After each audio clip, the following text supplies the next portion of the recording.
Broadcasting live from the Business RadioX studios in Phoenix, Arizona, it's time for Phoenix Business Radio, spotlighting the city's best businesses and the people who lead them.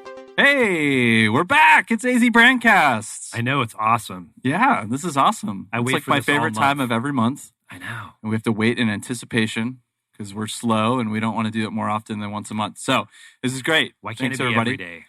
AZ BRANDCAST, for those that may not know, is the place. This is a great podcast and radio show that Chris Stadler and I host. I'm Mike Jones, and Yeah, I'm Chris Stadler, as Mike said. we get to interview awesome people in this great state of Arizona about what makes Arizona great. Yep. And how to build a brand here. And I'm really excited about today because we've got some really cool guests on our show from AIGA and Phoenix Design Week. We got Kathy Morgan. Kathy, you want to kind of just give us a quick little intro as to like who you are and what you do? Hi, Mike. Hi, Chris. Hi, everyone. Kathy. I am Kathy Morgan, and I am a graphic designer. I've owned a graphic design studio called Morgan & Company here in Phoenix for many, many years. For a while. I saw the date. Since 1982. Yeah, you don't need to say the date. Well, I have to because it's awesome. That's awesome. That was when you were Thank you. designing in print, That's right. I was a toddler at that time. And you my use role French here curves today to is design? as representing the board of AIGA Arizona, which is the local chapter of AIGA, the Professional Association for Design. I am the treasurer on the board of directors, and I'm also the co-director of Phoenix Design Week this year. That's awesome. They roped you back in, huh? Yes. And last night at about 3:30 a.m. when we were proofing the program, I was regretting that decision, but it'll be great in a couple of weeks. That's awesome. Mike, you're a little bit involved with Phoenix Design Week too. Is that right? I am a little bit involved. All right. I wasn't up until 3, but I think about 2 a.m. and then again proofing documents about 7. That's awesome. And you're directing the event, right? That is correct. That's awesome. Yeah. And then what's the rest of your life? Because I know that can't be all of it. Actually, this year it pretty much is. Oh yeah, they're owning this you. This has been pretty much a full-time gig. That's awesome. Since the last one wrapped up. All right, that's awesome. It's been a wild ride. There's a lot to oversee, a lot going on. Yep. Yeah, it's a pretty serious event. And real quick, what got you into it? Real quick, just a little bit into your background, you know. My background, I've been designing forever and ever and ever. You mentioned French curves. Yes. Yeah. I remember Ruby Lith. I remember I've played around on printing presses and things. I remember when there was no undo in Photoshop. It's going back a ways. Yeah. Wow. But I started out little, working at Kinko's, got into graphics and reprographics, and from there have freelanced my own stuff. I've worked for a couple of radio stations in town. I've worked for just a couple businesses, worked for some publishers here and there, kind of cut my teeth on web stuff the last couple of years. Been a fun transition, but again, this year, just kind of pulling Phoenix Design Week together. That's awesome. Making that happen. That's very cool. Right on. And it's like Marinello. Correct. All right. Yep. So Kathy and Mike, thank you guys for coming on the show today. I'm really excited to have you. Thanks for having us. And we've got a fun list of questions. Try to keep it casual, and there's no real agenda or game plan other than Chris. Chris always has an agenda. I never have an agenda. Chris always has an agenda. Yeah. And so we work really hard Secret agenda. to blow up his agenda. Okay. So if the three of us can get on that same page, we should be good. Absolutely. And yeah, I'm excited. But yeah, we're going to talk a little bit about state of Arizona. Yep. What it's like to build brands here, especially from kind of a design perspective. I'm really excited about that conversation as a recovering designer. And then we're going to talk a little bit about AIGA and Phoenix Design Week. So some really fun topics that are close to my own heart, having been involved in some way, shape, or form over the years. Sounds like a plan. So I have a request. Could I talk about conscious capitalism? Oh my goodness. Yeah. Not only can you, you should. Wait. What is conscious capitalism? Wow. Ooh. That is a great question. You'd almost think he was planted in the like a audience to ask setup. that very question. So, conscious capitalism, Mike, I'm glad you asked that. It's a local association bent on world domination. No, wait, sorry. On a mission to That's not what share it says. with the whole. Sorry, I was getting my agenda mixed up. Okay. On a mission to share with the whole world how doing good in your business is just good business. The local chapter of Conscious Capitalism Incorporated hosts a lot of local events and provides resources for business leaders to instill a higher purpose in their company and engage all their stakeholders. And Mike, you know nothing about conscious capitalism, do you? Nope, nothing. Nothing. I am not involved in any way, shape, or form. If only we knew someone who served on the board. Yeah, I wish I knew somebody too. Yeah. Yeah, let me know. Well, yeah. Mike serves on the board, in case you didn't get the sarcasm. Yeah. So if you want to be conscious, though, and you don't know how, get in touch at consciouscapitalismaz.com. That's consciouscapitalismaz. Yep, that's the website. And just a little bit more about conscious capitalism. Yes. You mentioned it, higher purpose, having a higher purpose within your business. And then there's 3 other tenets of conscious capitalism. So Mike, in answer to your question, what is it? Yes. Here's kind of the 30-second answer. It's really about doing good through your business, which will lead to a good business. Those things work hand in hand. Doing good and doing business can work together. And what does that to look improve like? people's lives? And so that looks like 4 things. One is having a higher purpose through your business, something beyond profits, right? Something beyond transactional commerce. Really taking care of all of your stakeholders within your business, not just your shareholders. So having a win-win-win mentality when it comes to your business and all the people that it interacts with, everyone from, yes, your shareholders, but also your employees, your staff, your customers, and even the community people that you touch in your community and the environment at large, and how you use the resources that your business needs to produce the products and services that you provide for people. And then the third tenet is a conscious culture, which is building that into the culture of your business. Really seeing this kind of win-win-win mentality for a higher purpose throughout your entire culture. Making sure that everyone is really on the same page about that as you're doing business. And a lot of that really gets played out in how you take care of the people on your team. Looking at kind of a holistic care of people that work for you and work with you. And then lastly, that takes conscious leadership. Right, that takes leaders within the organization who are consciously pursuing that higher purpose, who are instilling that culture, and are looking to take care of all of those stakeholders. So that's kind of the premise. Most people I know, when they hear it, they go, yeah, that's how I do business. And we talk a lot about unconscious conscious capitalists in kind of the movement. It's called subconscious capitalism. Subconscious capitalism. It was birthed out of a book written by John Mackey, CEO of Whole Foods, and Dr. Raj Sisodia, who's an academic who's done a lot of study of kind of business and economics and kind of the triggers and levers that companies typically have used, and then also how does kind of this more conscious aspect play into that. They wrote that book I think it was about 2012 that came out, and the movement has really just blown up since then. And really, it's a sense of let's recapture what capitalism really meant originally, and take it back from kind of the corporate greed and the crony capitalism that really has infiltrated a lot of bigger businesses, and really, I think, given capitalism in and itself a bad name and a bad rap. Gotcha. But if you were curious about when the book was published, you would just reach behind you and grab. Oh yeah, I could reach behind me and grab it. So because it's in here. That's how serious we are, and how much we love. It's not anything new. It's not a new thing. I think for most people that interact with it, they go, yeah, that's how I do business. What do those events look like? Yeah, so the Arizona chapter puts on a whole series of events.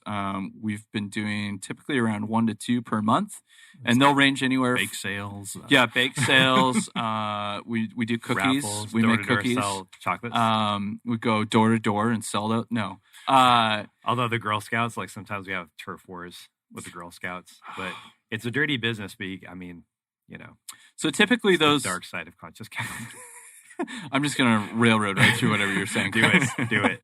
So those events typically look like a gathering of conscious capitalist-minded people in the Arizona community. There's a little bit of networking. Typically, there's some kind of content, a presentation, either from a local business who's practicing conscious capitalism and how that's working out in their business, or some aspect of it, so a particular niche. So recently, we had a startup here in town who is built some technology around extracting water from the air through solar panel, these kind of water devices. Zero Mass Water is the company.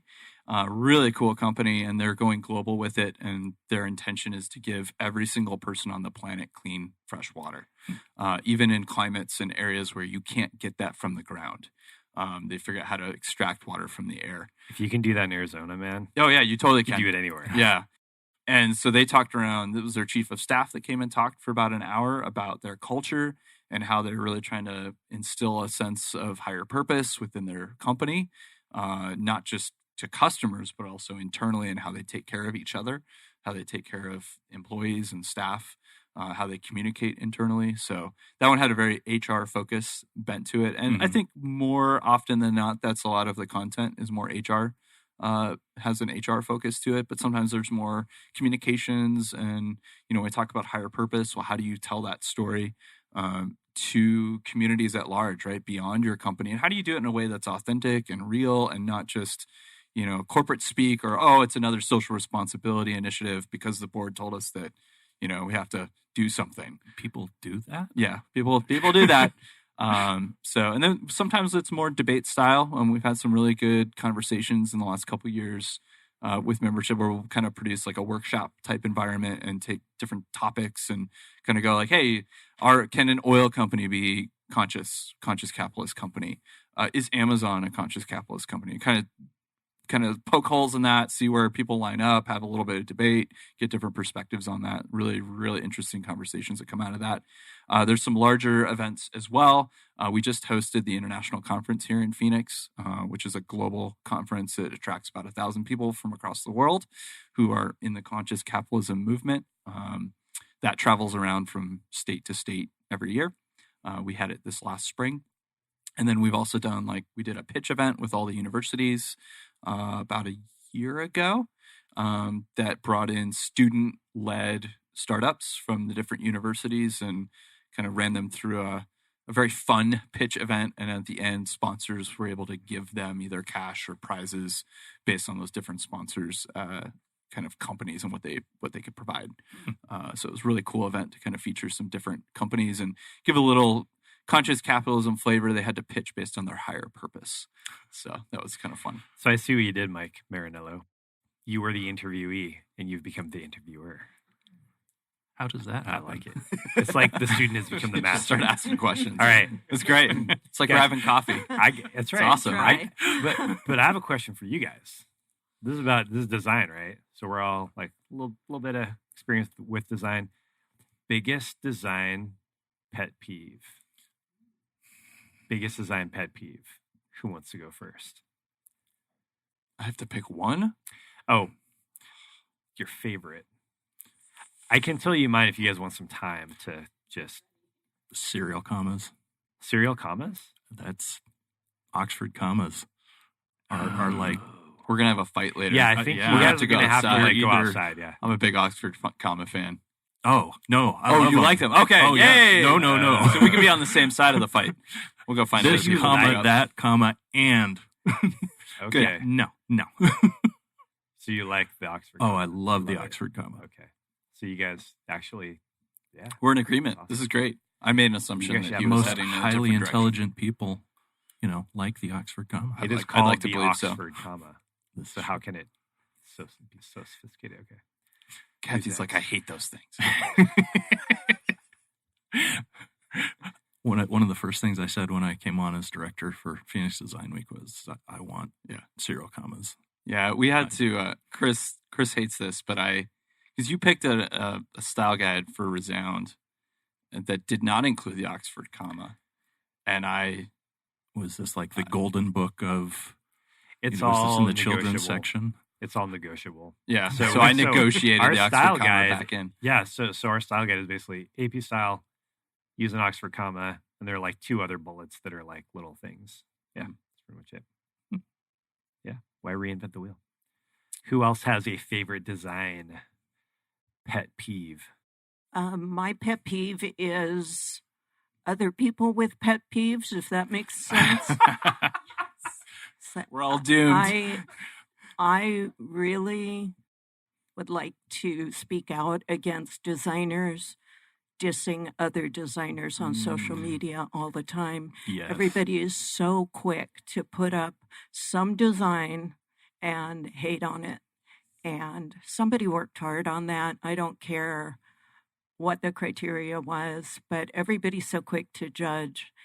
We're all in this together, people, and let's be a little kinder to each other. But what if they didn't work hard on it?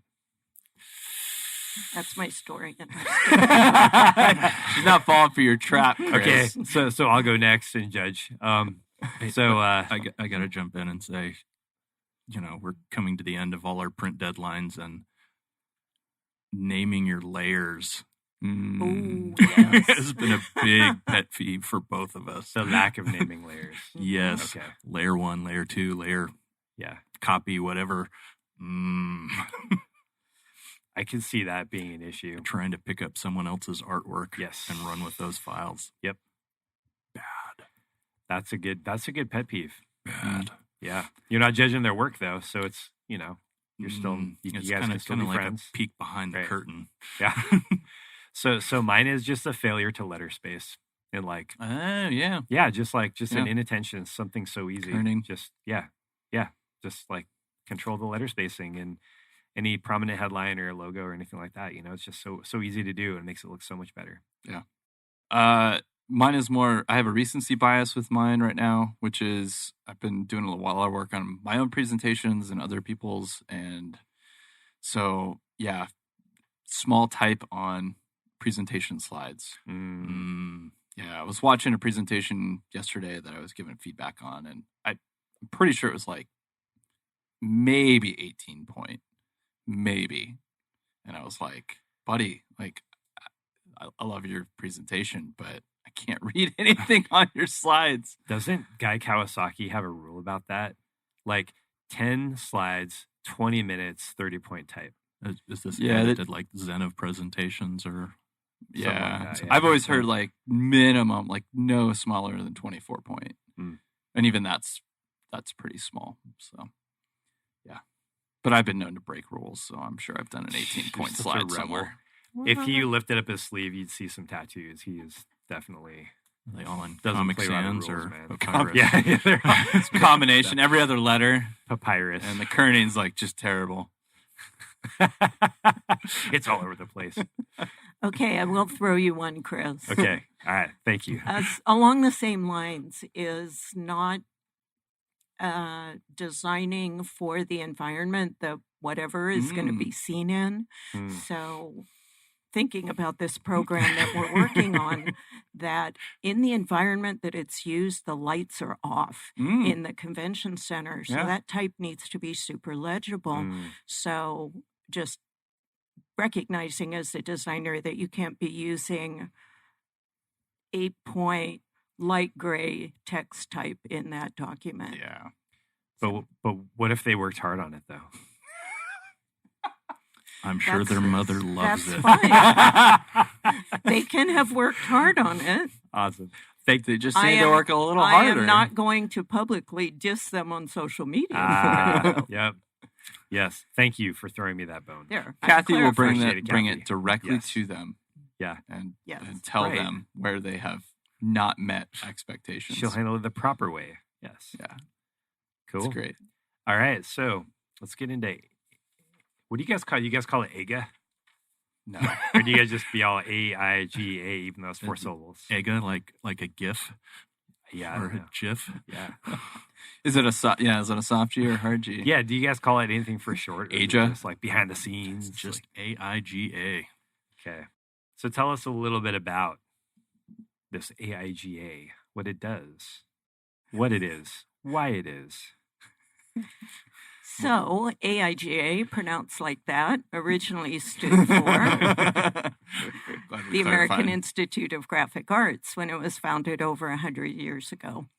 And sometime in the past few years, the organization recognized that graphic arts was not applicable to all of the design that goes on nowadays. There's user experience and environmental design and all of that. And so just specifically saying graphic arts and limiting design to graphic designers wasn't serving anymore. So there was a lot of conversation about what should this organization be called.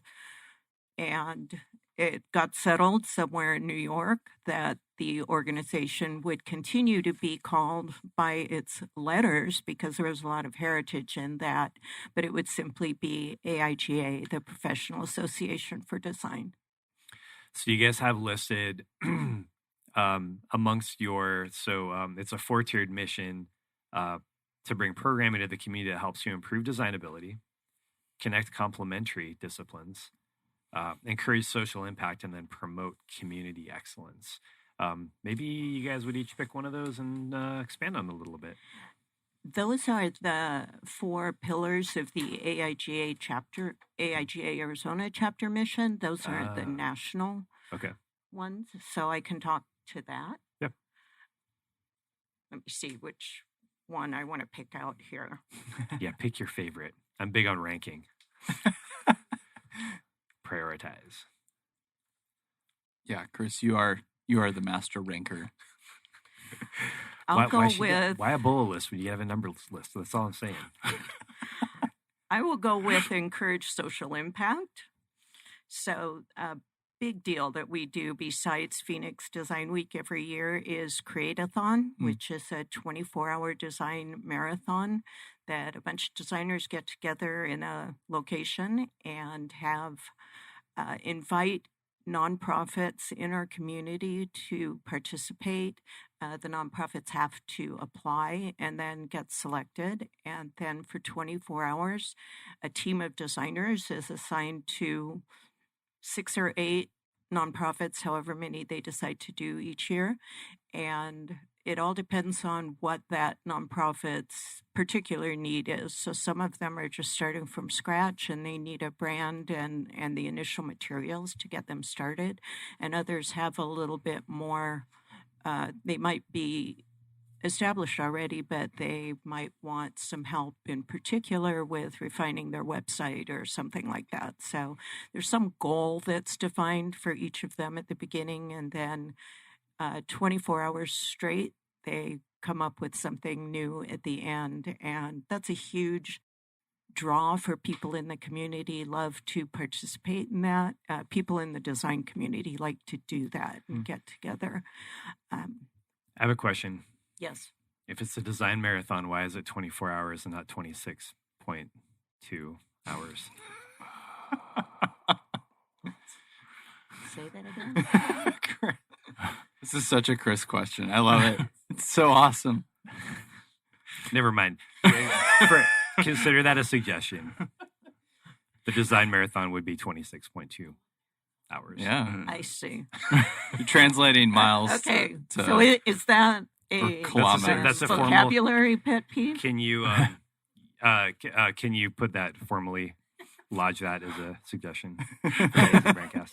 Can I pitch that to the Create-a-thon organization? Or you on behalf of Chris Stadler? Okay. I motion.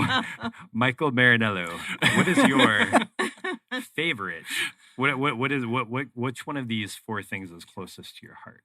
Promoting community excellence is pretty far up there.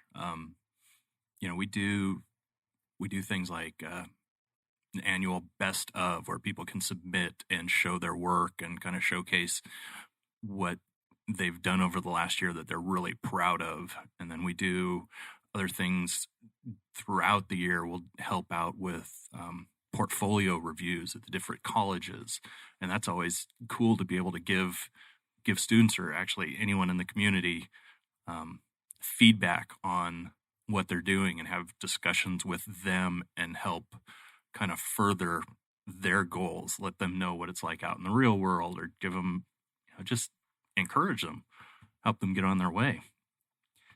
Do you ever rip designs off the wall like they did, like the stories from art school, the portfolio programs that have those brutal professors that just like, that's crap, and they just rip it off the wall? Everyone comes up, at the portfolio reviews, I know they have poster shows that they do, but portfolio reviews, it's usually on their laptops sitting there.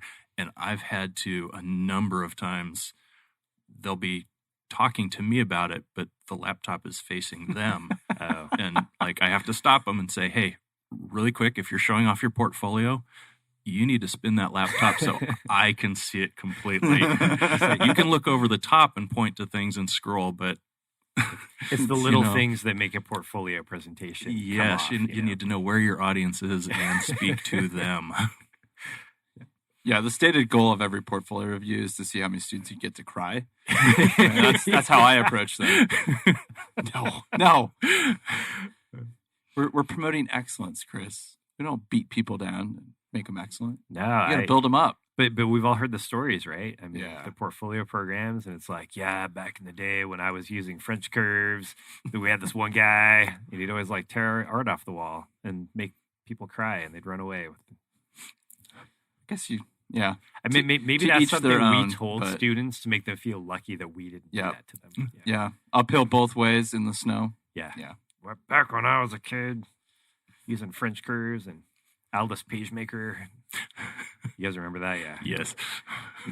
So what are? Do you mind if I hog another question, Mike? Go for it. All right. So what are some of the ways you help to brand Phoenix as a design hub and attract creatives from across the nation to visit and get involved in our community?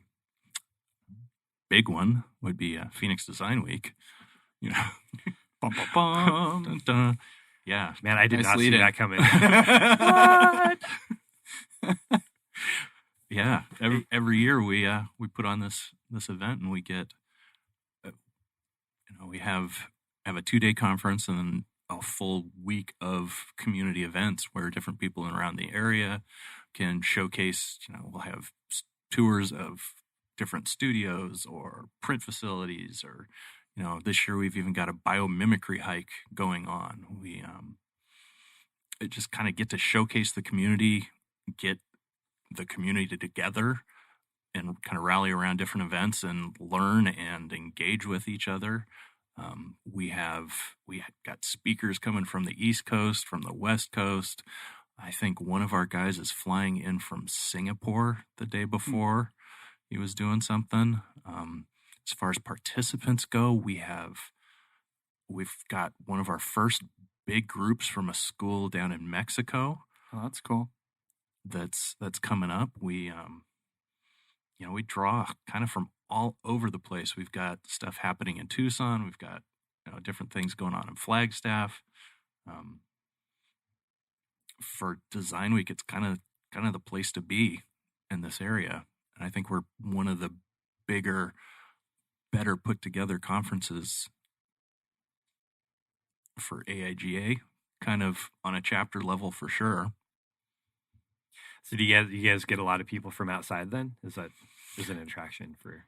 No, it's pretty local. This contact from the university in Monterrey, Mexico is the first time that we've really had a big group come from elsewhere. We've had 1 or 2 people come from New Mexico, California, Las Vegas, El Paso in the past, but this is the first time we've really seen that magnet draw people in, and it's exciting. We've connected them with our board, the AIGA Arizona Director of Education and Mentorship, Christina Karaskia, who is a professor at ASU Poly. And so she's going to connect with them and talk education stuff and also kind of be their host person while they're here in town. That's awesome. Yeah, we got to interview her 2 years ago, I think, at Phoenix Design Week on one of our shows, which is really cool. So yeah, that's awesome. Awesome. And that's awesome that you guys are getting that kind of traction and building that connection with the school down in Mexico. Yeah. Mm-hmm. It's really cool. We've been hearing that a lot. I think that's not, as we've brought different guests on, especially over the last year, we've been hearing more and more about these just kind of bridges being built between, especially like northern Mexico and the Phoenix area and in Tucson as well. Just some really cool stuff happening. So that's really cool to hear. That's kind of also happening within the design community as well.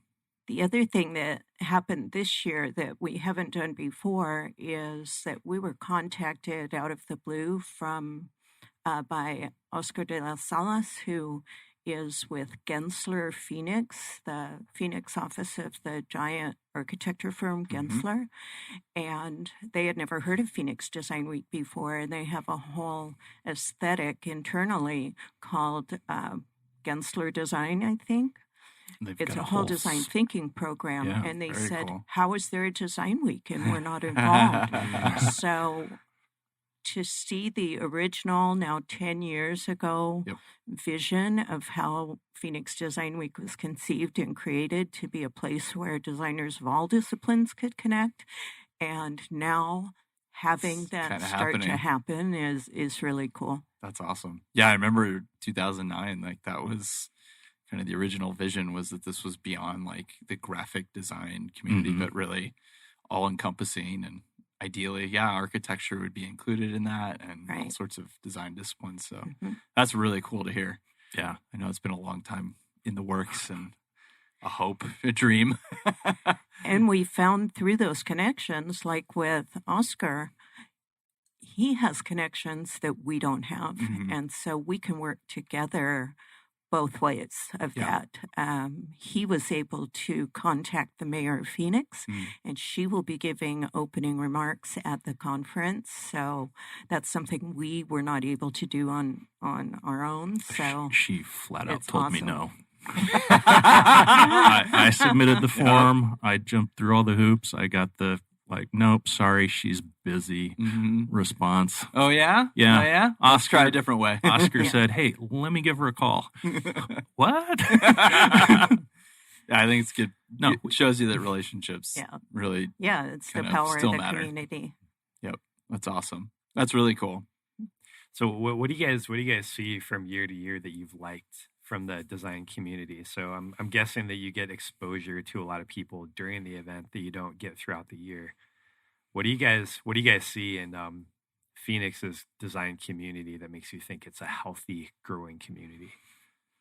You ask hard questions, Chris. Dang it. Thank you, actually. You're welcome. One of the things that I've noticed that kind of hits me every time I go to one of these events, Phoenix seems like, on one hand, it seems like it's this huge community. There's all this stuff going on, but you start talking to people and you're like, oh, you know so-and-so. Oh, you worked with so-and-so. We live on the same street. John Arvisu, I found out just chatting with him last year, really had no idea who he was, but turns out our kids went to the same school together. He literally lived like 3 cul-de-sacs down from me. And it was just wild kind of making these different connections. While it's a big valley, it's really kind of a small community. It's not supersized. It's still really realistic to kind of get out and meet a lot of different people in a lot of different fields. And there's just so many cool people out there.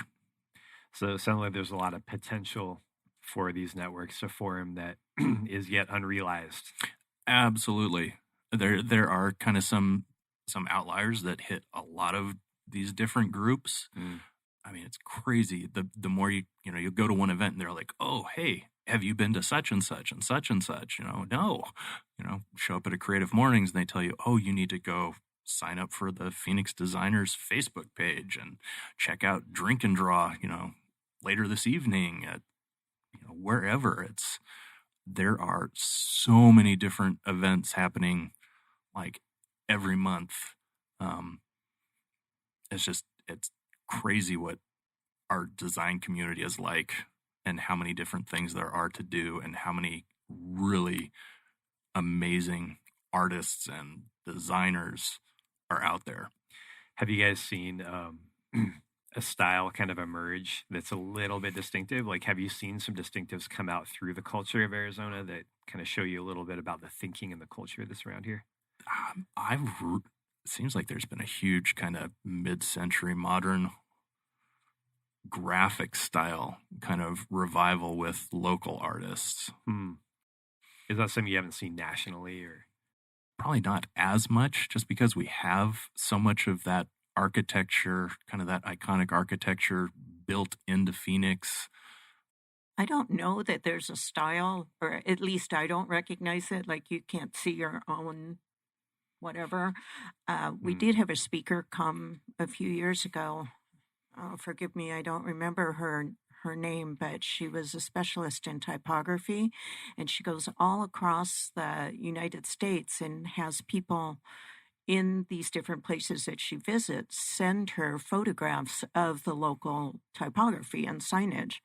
And then she kind of analyzes them and does a presentation. And so her conclusion about Arizona, from what everybody sent to her, is that we are colorful in relation to anywhere else. She said it was glaringly, hugely obvious to her. We had red and teal and yellow and really strong colors.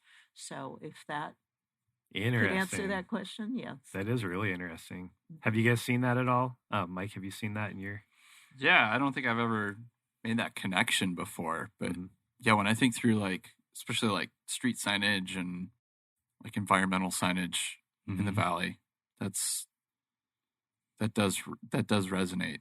That does ring true. And even when I think about just kind of like the waves of design more at a consumer level in like Arizona in general, like you've got kind of the pastel-y like desert colors of like the late 80s, early 90s that I grew up with. And then if you go back further, you get some other distinctive like kind of color palettes over the years. Obviously that's transitioned a lot since then, thank goodness. But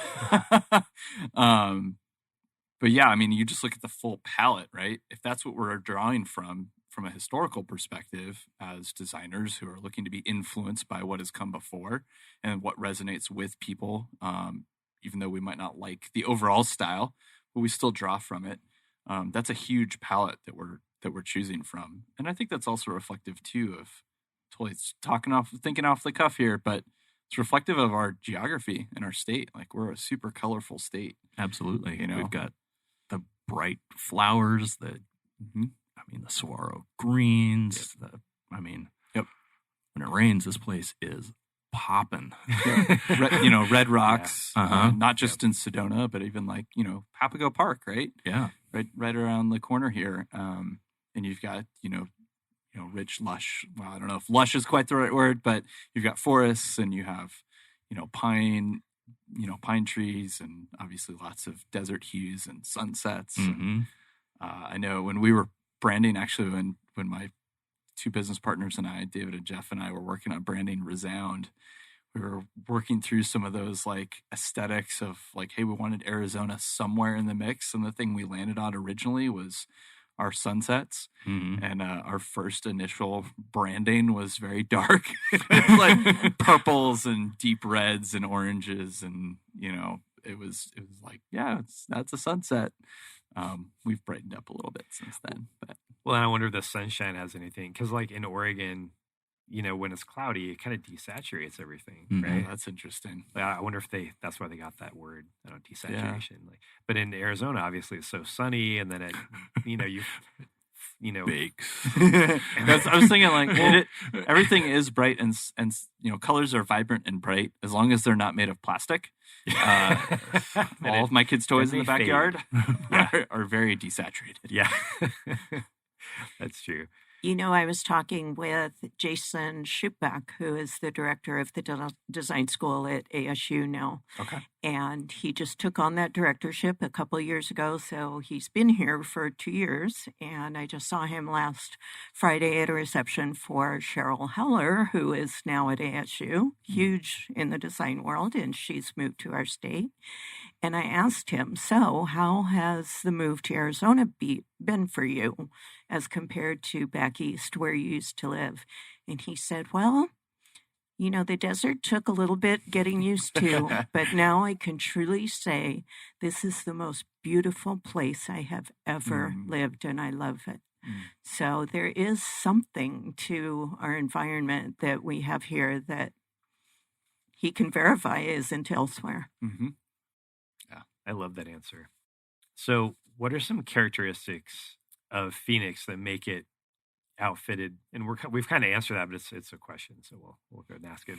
But uniquely outfitted as a design destination. So I don't know if we're thinking like internationally, nationally, or just within the state. And then do you think AIGA, AIGA? You keep trying. I'm trying. It's trying not to make gonna it take, work. man. No, it's not. No, it's not. But does AIGA have potentially a role in that? I pulled out a quote from one of our breakout speakers at Design Week this year. Her name is Unique Yazzie, and she's going to talk about cultural issues. So what we do have here is a cultural heritage that isn't elsewhere. We have the Native American heritage that she is going to talk about, and of course the proximity to the southern border.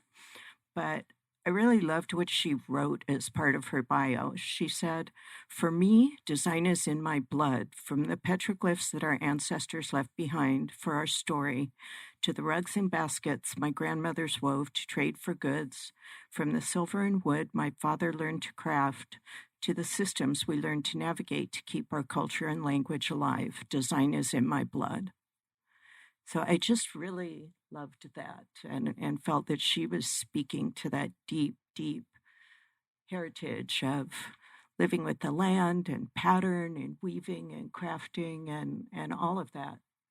See, that's really interesting because we're always trying to get to that in the AZ BRANDCAST. Like what are the cultural contributions, or like what is it about Arizona that makes Arizona so interesting, and how do we use that to lead, right? How do we use that to contribute to the rest of the world and kind of let our light shine, right? So that's really interesting. There's a cultural heritage. I wonder if that presents an opportunity for design in Arizona. I think it absolutely does. It's something that we have talked about as a chapter, is other than just saying, okay, we're representing designers, how are we going to represent design in Arizona specifically? What makes this place unique from any place else? And that's something that we've taken on as a board, and we hope to have that come out sometime in the next 6 months. We recently worked with Pam Slim, the consultant, to help define who we really are a little bit better. So yes, we will be working on that, Chris. Because we talked about having like cowboy poetry. We talked about that too. And no, but I mean, all this stuff, right? I mean, like, how does all this stuff like not create a story, but just like, where is the story within all these things, right? And then how does that, potentially inform? I mean, as designers, you're always looking for inspiration, like there's a story there. I'm just wondering, what that might look like in the future, as that gets developed and, purposefully approach like a story, the colors, One of the things that's present for me is why all of this is really important. Why do we need to define what design in Arizona is and so on, is when you have companies like Amazon deciding where they're going to put their corporate headquarters, and they have in their RFP that they're looking for communities that can think creatively. That's why we're here, is to show, like, stand up in a really visible way that there is a creative community here and that jobs can be created and we can all prosper. Well, interesting. So like, so I'm probably the one of us who comes from a copywriting background. And so I'm a big fan of the creative brief. Like, I want to know, what's back there so I can be bold and clear, right? In what I say. And so what you're talking about kind of reminds me of that process where how do you stand on something, right? Well, what do you stand on if you're unclear about, and so, unclear about how to lead even, right? So there's another saying too. It's, a little fog in the mind of the speaker becomes a little mist in the mind of the speaker, Spurgeon, becomes a great fog in the minds of the hearers, right? And so that's what we're up against, right? Is trying to figure out how do we create, like, not only like design the things, and say, well, kind of this and kind of that, but also create that brief and that story that underlies it, so that when another company wants to approach us, well, we're all in the same script, and it's a very convincing script, right? Mm-hmm. Like, how do we equip the ACA?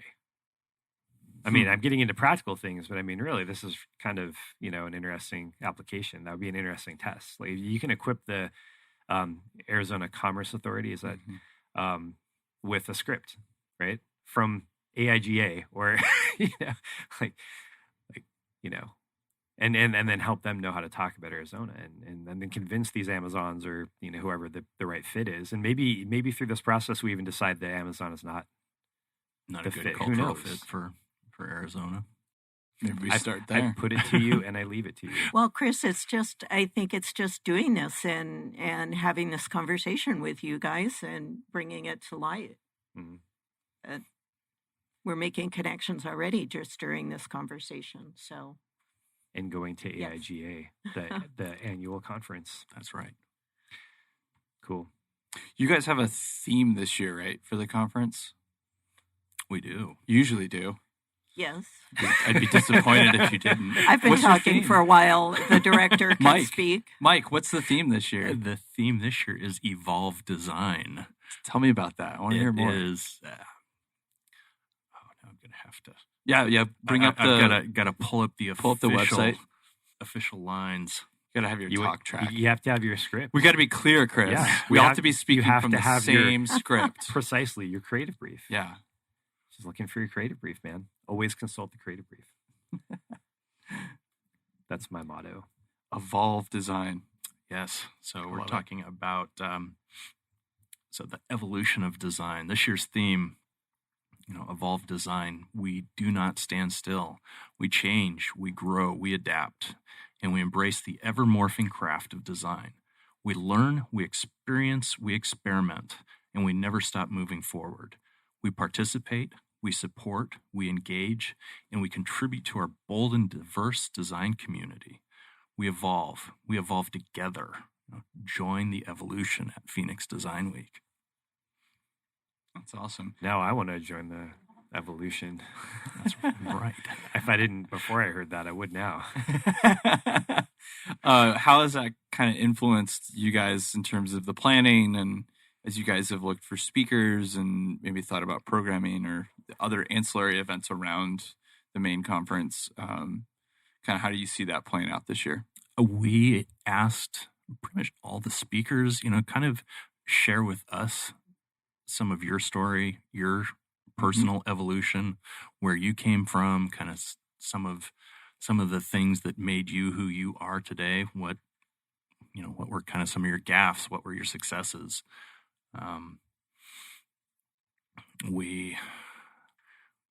For Evolving Design, we've got some, we bring in people from Adobe. We do tutorials. We help people evolve their skills. We're doing breakout sessions that involve the business of design.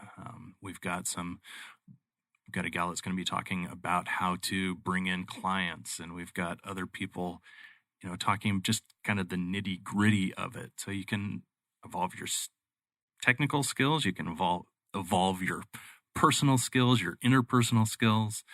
We're just focusing on kind of that growth, that just our whole community growing. So community level, personal level. That's awesome. Yeah, that sounds exciting. There's a lot of good stuff. Do you guys have some kind of like big name keynotes or speakers you want to highlight that you think might help people kind of go, yeah, I want to go hear that person? We have, we've got a couple of local greats. We've got Allison King, who is founder of Modern Phoenix. She teaches around, yes. She teaches around town. She does tours. She does all kinds of stuff. We've got Bob Case, who is the chief creative officer over at Lavage, one of the kind of big design firms here in town. He's also a fantastic illustrator. Yes. His work is amazing. He does some Lavage cool stuff. is a big advertising agency. Yes. Not a design firm. Sorry. I'm clarifying that for them. Sorry. Yeah, they do a few more things than just and the design hitting us over there. We've got Jack Morgan, who was a product design lead for Duolingo, and he's going to talk to us about that's really cool. kind of, they were looking at things and how they were doing a deep dive into why are people using this app? Why are people doing things? And they have this whole story that they discovered about why people are learning a certain language in a certain area and trying to break boundaries and better themselves. We've got Liz Jackson, who's the founder of the Disabled List, who's a huge disability advocate. She talks about designing, including the people you're designing for in the design process. Don't just tell someone who has a disability, oh, this is what you need, but instead asking them, hey, what can I do to make your life better? What is it that you really need when we design ramps? What is it, not just we put flames on your cane, but not that that's bad. No, bling on your spinners on your wheelchair. And then we've got Elise Bennon, who is a marketing mentor. She's going to be talking more of that business of design, how to find the clients. She's coming at it from that direction. We've got Robert Generete. He goes by Robzilla.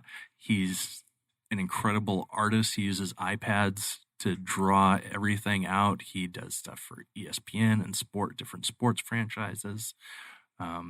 We've got Tommy Perez, who is coming to us from LA, and he does just some crazy cool design stuff.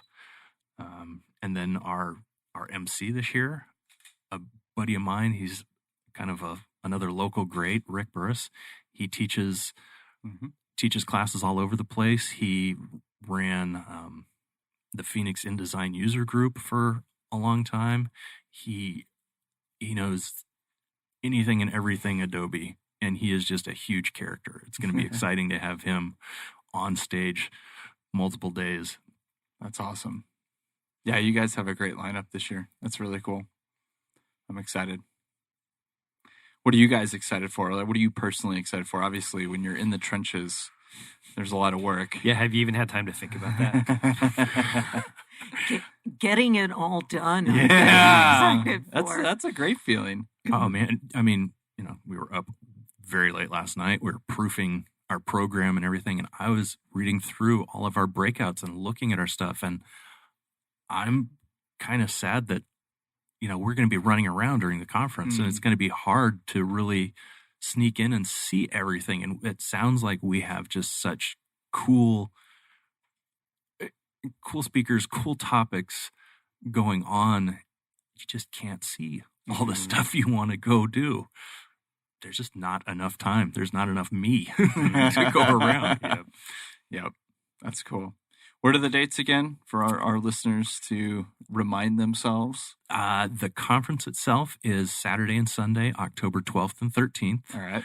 The week, our first community event is happening on the 10th, and that's a biomimicry hike.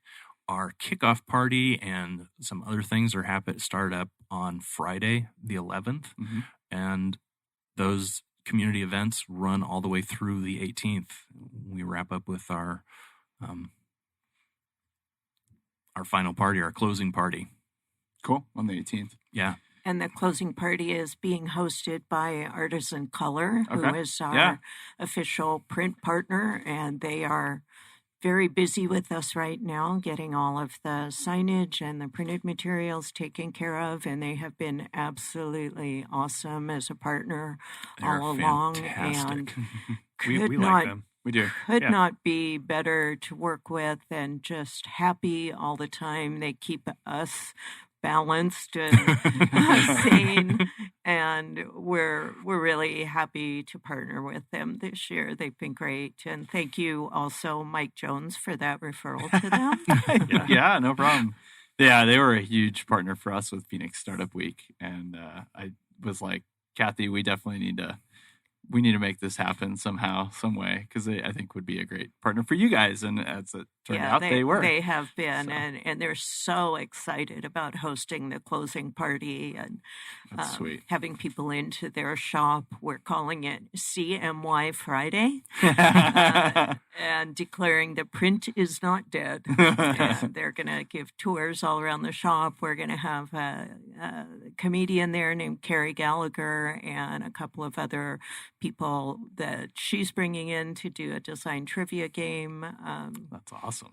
And that will also be the conclusion of the PHXDW poker crawl, we're calling it. So at every Design Week event during the week, the attendees will each collect a random playing card. And then, of course, they will have to have collected at least 5 to make a poker hand by the end of the closing party. And then we will have everybody lay out their hands, and the person who gets the best random poker hand will win a free ticket to Phoenix Design Week 2020. That's awesome. That's very awesome. cool. What branded deck are you going to use for those? Curious. We have a custom deck being designed. Ooh, that is the best answer. Yeah. That's the right answer. Yeah, their own deck, Chris. Their own deck. That's cool. I don't know why. I'm just curious. Like just a bicycle brand. Hoyle. I'm a Hoyle fan. That's awesome. I wasn't going to buy it in advance and like choose the best cards or anything like that.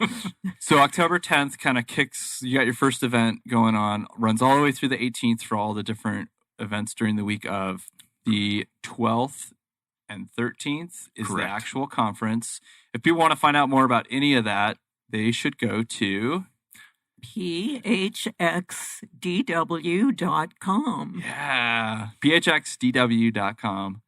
They can get tickets to the conference, find out all the event schedule, where everything's at, how to RSVP, and do all the things you need to do to attend. Yep. That's awesome. Cool.